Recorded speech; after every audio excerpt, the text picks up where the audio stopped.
What's your initial impressions on St. Louis now that you're facing them? I think they're very similar to us, the way they play. They're a forechecking team. They play pretty north-south, use all four lines. Fourth line particularly gets a lot of assignments like ours. Goaltenders are both playing excellent. Their D is bigger than ours, but both can move the puck. So I expect the games will be probably lower scoring, more physical. I think they're a bit of our twin, so to speak, the way that they balance their minutes. Now, they might have a guy that plays a few more Pietrangelo on average than us in terms of time on ice, but for the most part, I see a lot of similarities. Different from the teams you faced in the first 3 rounds, or is there a lot similar? Columbus-ish, if that's a word. I find it's not.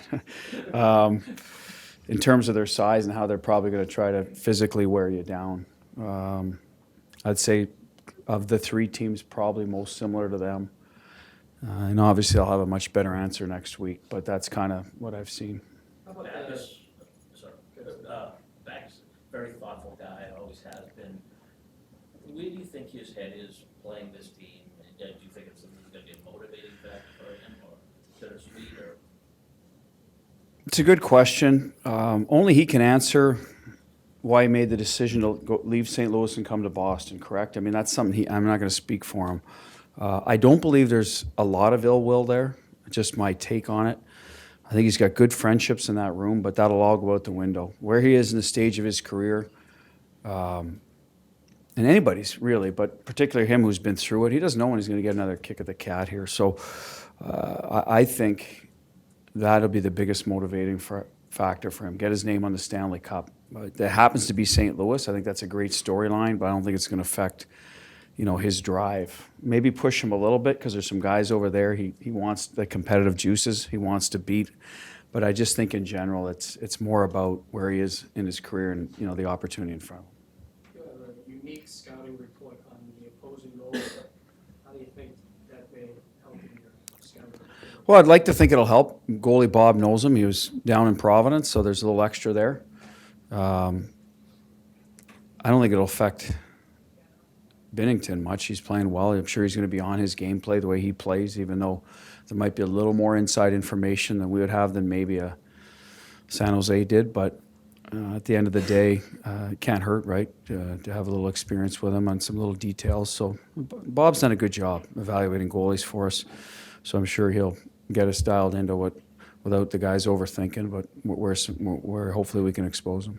What about, talked yesterday a little bit about scrimmaging instead of practicing tomorrow. Yep. But, I mean, where do you see the benefits to scrimmaging as opposed to maybe the risks that might be involved in it? Well, I think there's still risk in practice. I mean, we battle not every drill, so we try to get some in every day.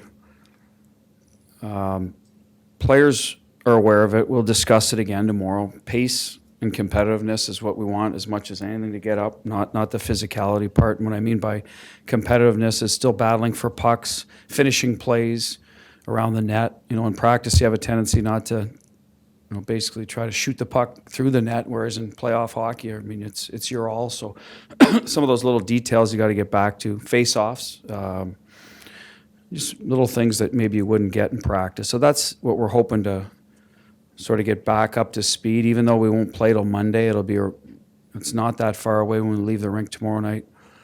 And the risk, again, there's always risk when you step on the ice in this format. Like I said, there shouldn't be any more than a normal practice, but that's what the chance we're willing to take. Bruce, over here. Like the last series, you're going into this one with some skilled but relatively young defensemen, Carlo, Charlie, Grizz, Clifton. To what degree do you, or if any, do you rely on Chara more in a series like this? Well, I think we rely on more for this week, the lead up. Guys have not been through that. Now they've been through 3 playoff rounds. I think once we're on the ice, it'll all come back to us. It's just about playing hockey. I think it's more the demands on your time, family, media, etc. I think this week he'll be a really good guiding factor and has been so far on how to balance your time, how to be selfish with your time when necessary. And those are the things how to practice. What some guys might be thinking, oh, geez, I I got to save it. But I do believe there's days you got to empty the tank. We're only out there half an hour. You got plenty of recovery time. So I think he'll be a bigger benefit in those areas than actually. He's always a benefit when the puck drops. He's been around, but I think the guys will, young or old, will get back into playing mode fairly quickly. But it's the lead up, I think, right now that you got a lot of free time, and if you don't keep yourself mentally sharp, it may affect you early on. What has most impressed you about Clifton? This is his ability to be consistent every night. There's a lot of guys that come up and play a few games, but he's been able to do it over and over at a high level at a very important time of the year. So that his physical attributes, he's very competitive. He's not a big guy, but he hits hard, strong on his feet. I think he's surprised a lot of guys there. I think he skates better than people think once he's moving. Got a good motor. We just got to make sure it's turned on. That's our reminder with him. Those are probably the two biggest things. Bruce, how do you explain Tuukka's elevated play that we've seen in the playoffs, and what role do you think Yarrow pushing him might have played? I would hope that Yarrow getting more starts than maybe we schedule at the start of the year has bred some competition in the room between those two. Tuukka wanting the net more. We talked about there's only going to be so much he'd get no matter how well he played. So I do believe there is some level there. Only he can answer that. What is his I just think he's another guy it didn't work out against Chicago. They had a great season. They were 2 games short. I think he's another guy that he's competitive. He wants to build his legacy with a Stanley Cup championship. I think that's what motivates most guys, but especially the guys that are a little farther along. I do believe that. Younger guys probably figure they get another opportunity down the road. Tuukka could be another guy that feels, hey, I'm in my 30s now. I got to make sure that I'm dialed in, ready to go every chance I get.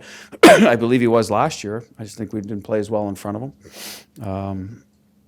And this year he seems to have found that, people call it the zone, but he has. Let's face it, he's been rock solid, hasn't had a bad outing. That's difficult to do for a 2-month stretch, so give him a lot of credit. So Bruce, what do you take into account when you split the team up? Like, who will be on what roster? A little bit of who do we want playing against each other, and a little bit about special teams. Now, we might end up flipping guys' sweaters anyway in the middle of this scrimmage, because we want to make sure that Bergeron's group of the power play, we're going to use DeBrus to start there, is with them. So if it's a matter of him having to change a shirt, then that's what we'll do. So if this game's going to Vegas, the betting line, I'm giving you a heads up right now that the guys might switch teams. Some players are fortunate enough to win at every level, no matter where they go. What does it say about a guy like Noel, who's been kind of one of those guys every step of the way? Well, usually he's got attributes to be able to play late, into the season and into the spring. Competitiveness, second effort, those things that carry you a little farther. Able to play through adversity, dig down deep. I mean, there's always a time in the playoffs. I think every player, as you grind it out, is like, is it worth it? Do I have it in me, et cetera? You start having those questions when you're up against it a little bit. Obviously, we had some in Game 6, first round, playing Toronto. Do we have what it takes? I'm sure there was some of that goes on. I'm not saying guys second guess, but those questions go through your head, and the guys that quickly pull through and say, absolutely, we do. We're going to get it done. So he's got a lot of will, a lot of mental toughness. Because you can see him physically. He's a good skater. He's got decent skills, but he's not at the top of the list there. I think he's just mentally, pretty tough kid that has the ability to step up and lead and play at the right time. So whatever word that is, high character guy. And then I do believe some guys are fortunate. I don't buy into the guys that have never won that they're not good character guys. Sometimes you are in the right place at the right time and the right teams. And he's certainly done his part. And I think he's also had a little bit of the ladder. There's a lot of winning teams, obviously, huge sports stars in this market, right? So what's your impression just of where Patrice is sort of along with that and what he's accomplished coming up so young? You probably watched it from afar and now you're part of it. Just to hold the breath of what. Well, as far as starting with the Bruins, right? He's probably because he was drafted here and started at 18. There's Z, of course, too, the captain, but Z came from another organization. So Bergie has a little different beginning than Bergie in that regard. So he's probably, if you look at that whole process from beginning to now, the face of the franchise for the last, whatever, X amount of years. So that's what he has in the market. How does that compare to Brady? Well, Brady has 6, right? I got it right. 6 Super Bowl rings. So, Bergie's a ways away from that, unfortunately, for him. Good for the Patriots. As for the Red Sox, it's a good question. I don't know who would be. Is it Pedroia maybe? But he's kind of now not as Mookie become the young guy that's maybe past us. So I got to believe with the Celtics they've had some turnover. So Bergie, I don't know. You guys tell me. You cover it more than I do. Would he be the second most, or that's something you guys can debate, I guess. But certainly up there with the Patriots' success. You're probably playing second fiddle, rightfully so. But certainly for us, he's. But a similarly impressive run, like one franchise, he's grown up here, right? He has grown up here. When he came here, he probably, I'm not sure he could speak English, to be honest with you. Like a heavy kind of Quebecois area he grew up in. Played junior in Quebec, so so he comes here and basically changes his whole, where he came from is half his culture changed. He goes home. I know all that, but Marty Lapointe was a big part of that. Great guy. Took him under his wing, and so I think he's trying to pay it forward with our young guys. Coach, given the history of these two franchises and maybe a little downtime this week, any plans to maybe bring number 4 up here for a team meeting, or is he going to wave a flag, or do you expect us involved? Bobby's been around the room previous rounds. So what his plans are this upcoming series, I don't know. I assume he'll be in the area. The flag waving is outside my pay grade. I don't know who gets chosen. I'd love to see him do it and be here.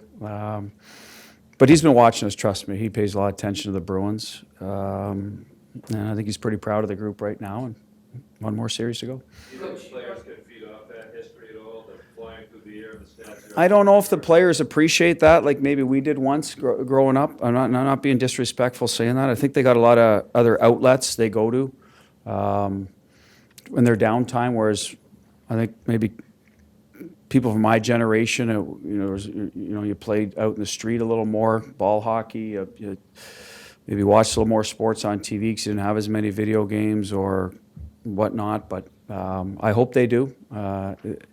It'll be their loss if they don't. I think we try to talk about that with them sometimes, about the history and legacies and et cetera, but it's up to the individual, right? Follow up on Tara's question a little bit. What's it like for you in this town where there's been so much winning and sometimes you guys have to fight for attention with all the parades going past, and now have a city to yourself and have a chance to add to that? What's it mean to me? Yeah. Well, I mean, listen, it's a Stanley Cup, right? This is your kid growing up. It's what you dream about. For me, I dreamt about it as a player first, as a Bruin player. So that dream died. Thanks for bringing it up, by the way. But here we are, right? So it's the next best thing. It's what I do for a living. Every coach wants to win. They want to be known as a winner. So here we are. So for me, it would be, I don't have a word to describe it, to be honest with you. Specifically to be in Boston, kind of all the winning and have a chance to join that. Well, that part of it is the Bruins have won in this decade, and they'd like to do our part. It's a great sports town. Support the team. Very passionate fans. I find specifically to hockey in this area. Talk to people every day on the street, supermarket, wherever that are behind the team. When it's not going well, they'll let you know as well. I got no issue with that. That's part of being passionate. Just do it with some class.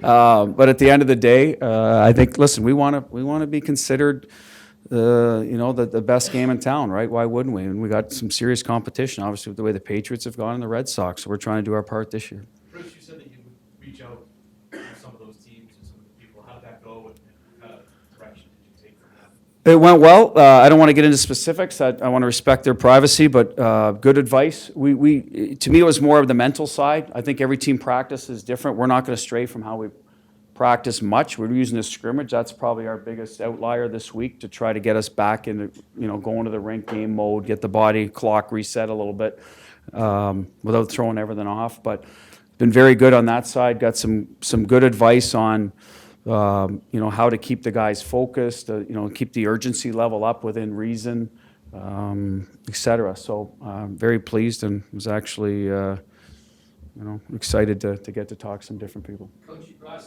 brought up Columbus earlier, kind of comparing them a bit to St. Louis there. They came in with a goalie who was really in the zone at the time. What did you guys do to get to him as that series went on? Second chances, traffic. I think we created some good looks. We knew he was athletic. I think he made some great saves on us with our good looks moving side to side. So eventually we got him to control his rebounds on almost every shot. A little bit had to do with how they were playing Columbus. Their D were sagging, so maybe we were turning down some shots and then driving through the middle to create some anxiety for him. I think as the series went on, we figured that part of it out. Forced him to control his rebounds and then recover. And that's what eventually, I think, broke him down. But, some of it is just volume of shots, quality of shots. Sooner or later, we've got good players in our room. They're going to get their goals. Can you do that against how big this defense is? Well, we'd like to think we could. I mean, Columbus had Big D. They got Big D. They're here for a reason. That's the task in front of us, right, to score goals. We expect to be good on the power play. Whether that happens or not, we're going to have to execute. That's one area we've been good at, generating offense. 5-on-5, yes, we got to get inside. We talked about that last year internally as a team, that we weren't able to do it well enough. So this year it's been a focus. We've done a better job, and it's certainly going to be a key to this series. If we don't, we're going to have a tough time scoring. If you have a tough time scoring, you got to win a lot of 1-0, 2-1 games. And so far we've been able to get out of that sort of having to win those. We've won some, but creating offense certainly is a much easier way to do it. Last one, Dukes. I wanted to ask you about the St. Louis D, but before that, did you have the Orr picture as a kid? I did. Ottawa Citizen. I used to deliver the paper when I was a kid, and I cut it out, and it was on my wall. It was probably, by the time I took it down, I'm going to guess it was yellow? Doesn't that the newspaper color goes? So there it was. And I had the hockey card too. We had all those, there was one we had all the trophies behind him. I think there was like 5 of them or 4 of them. So that was what was on my wall. And maybe a Farrah Fawcett poster. Maybe.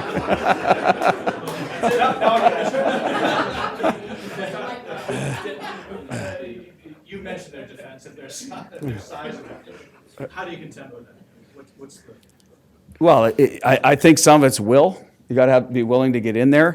You got to get them turning originally. And then the shots, listen, same thing. You got to put shots on net at a good spot so that if they're turning to chase rebounds and not box out, then you get a better opportunity. And like I said, most of the time it's using your speed and skill. If you can loosen their gap, obviously you got a chance to make some plays in front of them. But again, those are all challenges other teams I'm sure have looked into and have had some level of success. I think our guys understand now. I really do. They've been through it now for... Carolina had a good defense too. A little more mobile than heavy, but still big guys, and we were able to get through there. So I think they've kind of figured out the formula themselves and just going to have the willingness to do it. Thanks, everyone. Yep. Thank you.